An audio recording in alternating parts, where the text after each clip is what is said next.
qu'il faut corriger. Donc vous dites que le terrorisme prend sa source, si je vous comprends bien, dans le sous-développement, que les deux phénomènes sont liés.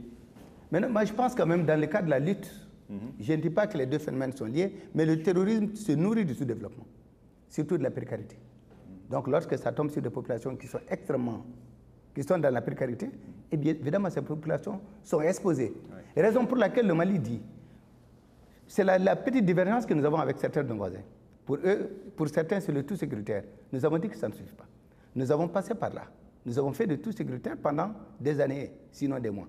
Nous avons perdu beaucoup de soldats et nous également, nous avons causé beaucoup de pertes ailleurs.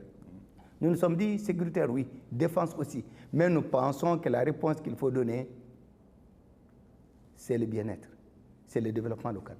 Et c'est sur cette ligne que je me suis appesanti devant l'Union européenne. Et vous pensez, Monsieur le Président, que ça suffira à démanteler ces réseaux d'islamistes, notamment chez vous dans le Nord-Mali? On dit qu'ils sont en fait assez peu nombreux, entre 200 et 500. Vous pensez que c'est le développement qui va les faire disparaître?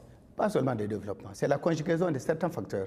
C'est la sécurité, c'est le développement, c'est la défense, surtout la complicité des populations. Parce que c'est là que tout se joue. S'ils gagnent les populations, nous aurons beaucoup de difficultés. Et parmi ces populations également, il y a une population cible, c'est la jeunesse.